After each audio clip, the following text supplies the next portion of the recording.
Hello everyone, কি খবর সকলের? আজ থেকে আমি তোমাদের সামনে শুরু করলাম নতুন একটা সিরিজ। এই সিরিজটার উদ্দেশ্য কি?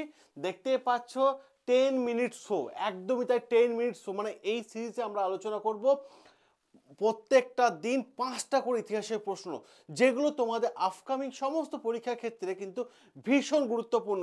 ডাব্লিউবিসিএস যারা দেবে, এসএসসি এক্সাম যারা দেবে, পিএসসি, রেলওয়ের জন্য কি সমস্ত এক্সামের জন্য কিন্তু ভীষণ ভীষণ কিন্তু গুরুত্বপূর্ণ। চলো দেরি করব না, প্রথম প্রশ্ন চলে যাব। প্রথম প্রশ্ন, সিপাহী বিদ্রোহকে একটা জাতীয় বিদ্রোহ কে বলেছেন? সিপাহী বিদ্রোহকে একটা জাতীয় বিদ্রোহ কে বলেছেন?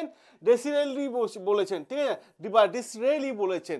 এবার অপশন যেহেতু আছে, ভিডি সাভারকার।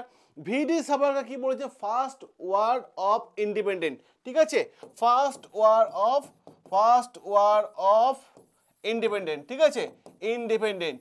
ওকে। আর সি চৌধুরী, ইনি কি বলেছেন? সিভিল রেভিলিয়ন, ঠিক আছে, মাথা রাখার চেষ্টা করবে, সিভিল রেভিলিয়ন, ঠিক আছে, ইনি বলেছেন 1857 সিপাহী বিদ্রোহ যেটা হয়েছে তাকে বলেছেন। ওকে। এবার দেখো মেনশন, ঠিক আছে, মেনশন নয়, এটা হবে অ্যাকচুয়ালি ম্যালসন, ঠিক আছে, ম্যালসন এই 1857 সিপাহী বিদ্রোহে কি বলেছেন? সিপাহী মিউটিনি, ঠিক আছে, সিপাহী মিউটিনি।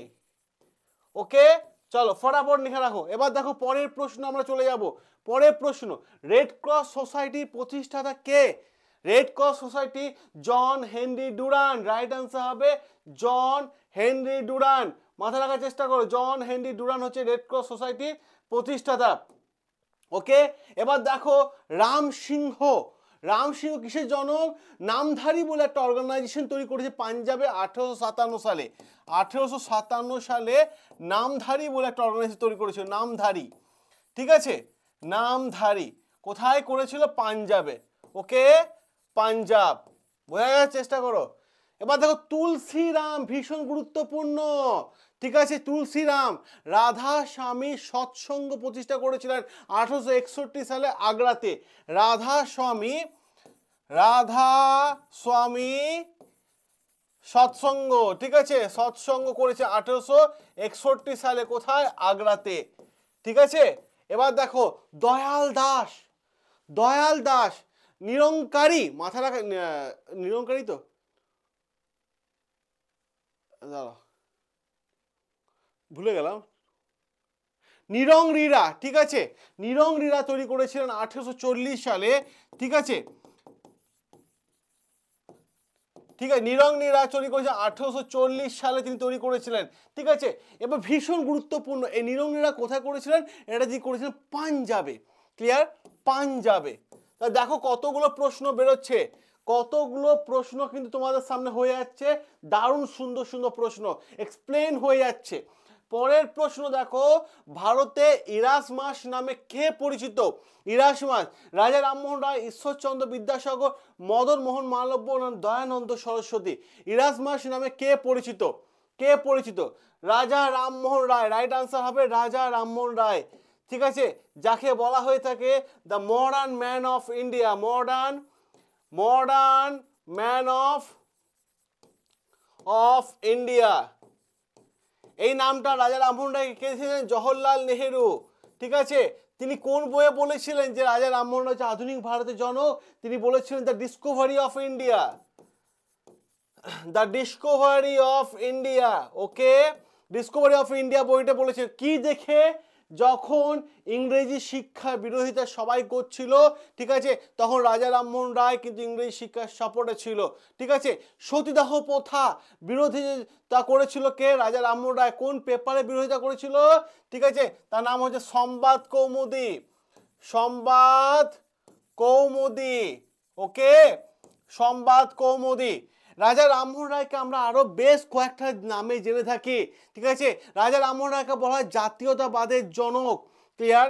জাতীয়তাবাদের জনক কে বলেছিল? এটাও জওহরলাল নেহেরু বলেছিল, ঠিক আছে, জওহরলাল নেহেরু বলেছিল জাতীয়তাবাদের জনক।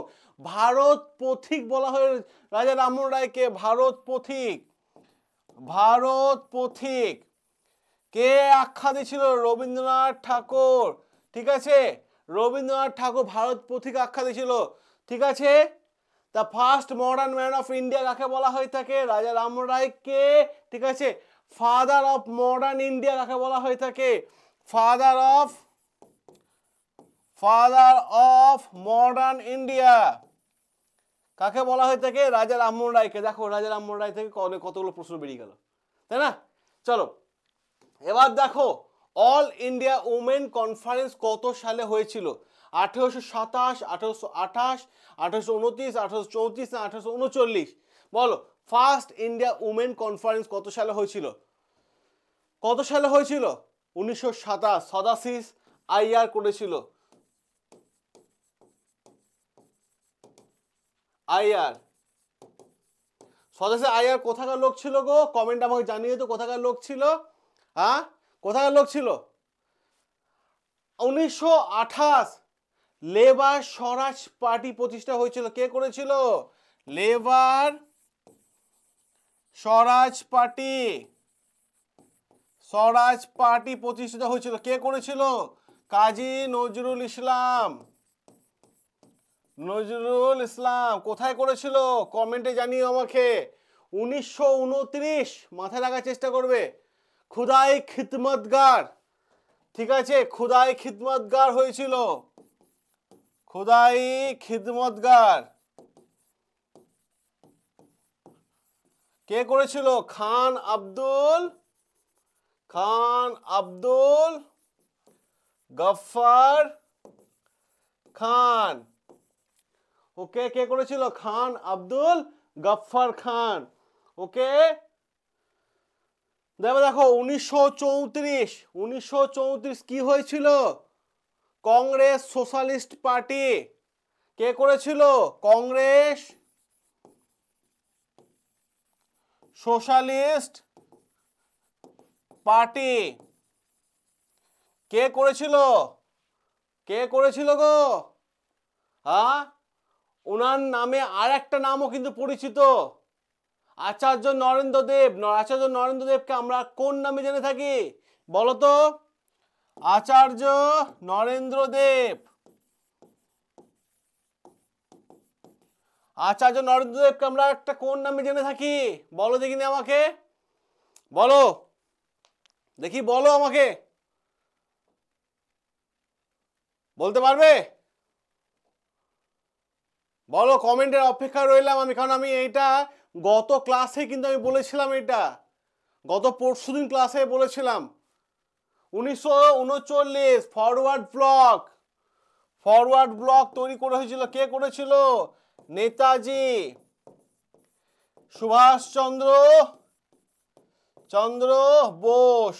ওকে, দেখো লিখে রাখো একসঙ্গে অনেকগুলো প্রশ্ন হয়ে গেল।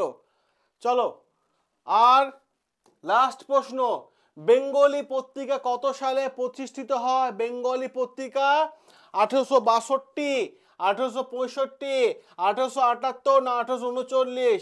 ঠিক, 79। রাইট আনসার হবে 1862। কে করেছিল? হ্যাঁ, এস.এন. ব্যানার্জি। এস.এন. ব্যানার্জি করেছিল। বলো তো এই প্রশ্নের উত্তরটা, এস.এন. ব্যানার্জি কোথা থেকে করেছিল? এটা কোথা থেকে করেছিল? হ্যাঁ, এটা করেছিল কলকাতা থেকে।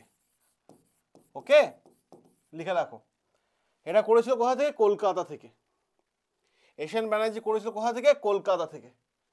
ঠিক আছে, 1865 দারুণ জিনিস বলতো, পায়োনির বলে একটা পত্রিকা প্রকাশিত হয়েছিল। পায়োনির যেটা হয়েছিল লখনৌ থেকে। পায়োনির, এই পায়োনির পত্রিকাটা কে করেছিল গো? এস.এন. ব্যানার্জি। আগেটা বলেছি, এটা উল্টা এস.এন. ঘোষ। ওকে, 1878 হিন্দু বলে একটা পত্রিকা ছিল, যেটা প্রকাশিত করেছিল কে? মাদ্রাজ থেকে প্রকাশিত করেছিল, ভুলে গেলাম, দাঁড়াও, ভি রাঘব আচারিয়া। আচার্যা, ইনি প্রকাশ করেছিলেন মাদ্রাজ থেকে। ওকে, আর 1879, বলো 1879 এই প্রশ্ন কোন পত্রিকা প্রকাশিত হয়েছিল? 1879, এটা অবশ্যই কমেন্ট বক্সে জানিও। যদি তোমাদের এই 10 মিনিট শো ভালো লেগে থাকে অবশ্যই কিন্তু কমেন্টে জানিও এবং এই চ্যানেলটাকে সাবস্ক্রাইব করে নিও, কারণ আমি এবার থেকে প্রত্যেকটা দিন 5টা করে প্রশ্ন আনবো এবং এক্সপ্লেন করব, ঠিক আছে, যেগুলো তোমাদের আপকামিং সমস্ত পরীক্ষার ক্ষেত্রে ভীষণ ভীষণ গুরুত্বপূর্ণ। ঠিক আছে, রহমান স্যার সবসময় তোমাদের সাথে আছে। সকলে ভালো থেকো, সুস্থ থেকো, দেখা হবে তোমাদের সাথে লাইভ ক্লাসে।